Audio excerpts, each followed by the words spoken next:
خب بینندای عزیز، باز هم برگشتیم به ادامه ویژه برنامه آغاز نو و در این بخش باز هم با مدلای عزیز ما هستیم که خواستیم بیشتر در رابطه با لباسهایشان از دیگه سمت ها معلومات کافی پیدا کنیم. خب چراغ جان؟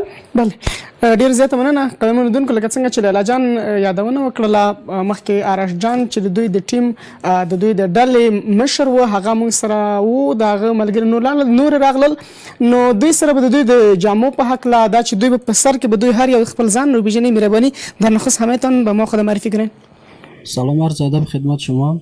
رحمت الله زکی هستم، مسئول صفحات اجتماعی گروه مدلین کلبه فرهنگ. خیلی ممنون برادر بگیم. تشکر. سلام علیکم، بارش خان هستم و یک تن مدل گروه فرهنگ. خیلی عالی. به نام خداوند یکتا، ادریس بنوا هستم، عضو تیم کلبه فرهنگ و عضو تیم ماجیک بام. بسیار عالی. سلام عرض می‌دارم به شما. یک سراج امیری هستم، یک تن از مدلان کلبه فرهنگ. بسیار عالی. برادر ما. برام خدا سلام عرض میکنم خدمت شما و بینندگان تلویزیون. امید کودمانی هستم، عضو تیم مدلین کلبه فرهنگ. خیلی عالی. برادر ما. سلام عرض ادب به شما و بیننده های عزیز که ما رو میبینن. احمد شاه سادات هستم، یک تن از تیم کلبه فرهنگ. خیلی عالی.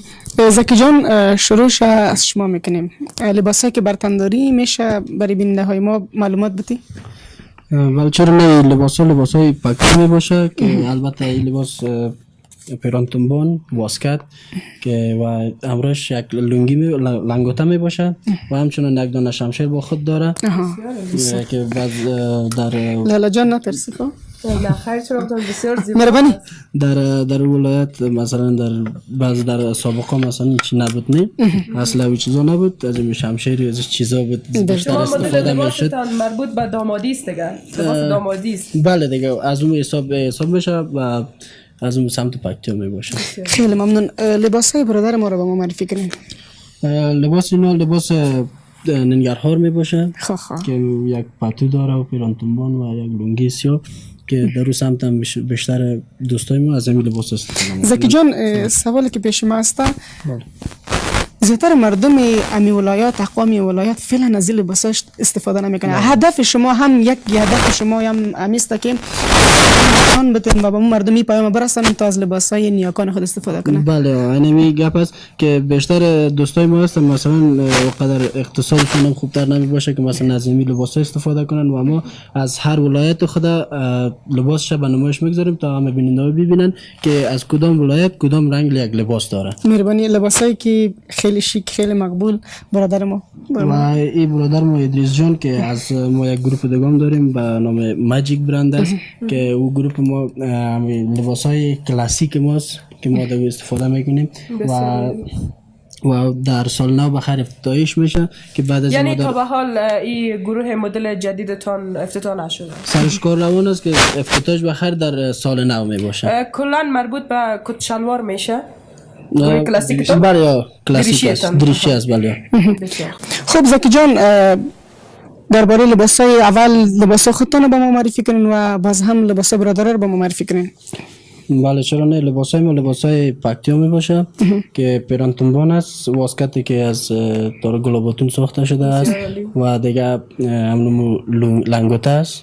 مثلا مردم سمت پکتیا بیشترشون همین از لنگوته استفاده میکنن و یک شمشیر که همراه خود داره این لباس ها. بعضی مثلا در سابقه بعد جنگ چیزا که بود مثلا چی نبود شمشیر از چیزا. این واسکت خودتان دست دوزیس فکر کنم؟ بله دست دوزیسی واسکت خود.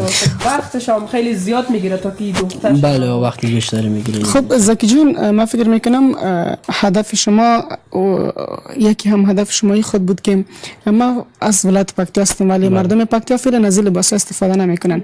یعنی به تمام اقوام افغانستان اقوامی که از این لباس استفاده میکنن یک پیام و هدف شما هم همی هستن که از لباسای خود اصلی استفاده کنن. بله هدف ما نمی هسته که مثلا ما نمایش میتیم از هر ولایت و نمو لباسش نمایش میکنش که کدام لباس از کدام ولایت است و ما نمایش. خب درباره برادر ما در لباسشون و ما معلومات بدین.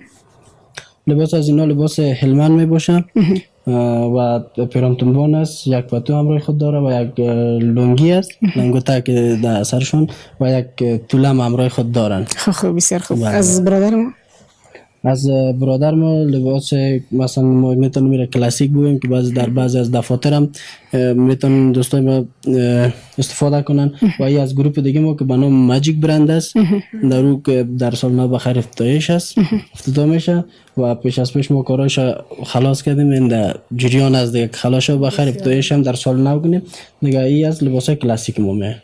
بسیار خوب. لباسی که برادر ما بیشتر لباسی کنم لباس از اینا لباس ترکمن می باشه، ترکمنی زمستانی می باشه که در زمستان بیشتر استفاده میشه و اونم گوپیچه است، چپن است همراه کلاه. و لباسای کوهدمانی سب لباسای کوهدمانی سب هم لباسای مردم سمت شمال می باشه، مردم هم چاپ اندازایی که استفاده میکنن اونم چپن و اونم کلاه. فکر کنم در مراسم بزکشی هم از لباس ایشان استفاده میشه. بله از این لباس هست که استفاده میشه. و بر ما جلب توجه کردی که کلاه اینا وقتی که اینا در مراسم بزکشی اشتراک میکنن این کلاه هم باید باشه؟ بله باشه و دیگه کلاه بیشترشان یک چی دارن که بسته میشه. خب باز در حالت چی نمیشه. بله و اگه قسم باشه خود زود گمش میکنن. لباس برادر از دیگه ما لباس برادر ما لباس بدخشی است که همون واسکت است، پرانتومان است و کلاه بدخشی که البته خودتون میفون و دنباله هم همراه خود دارن. خیلی ممنون. شکر لالا جان. خیلی سپاس که در روز اول سال نو با ما بودین و دعوت ما را پذیرفتین. ممنون از شما. قدرمن لیدونکو د افغان ځوانان چې خلکو ته خپل اصلي افغاني جامې نندارې ته وړاندې کوي دوی سره مو دغه برخه همدومره وه. ملتیا مو غواړم بیا هم راسره اوسئ. با ما باشید.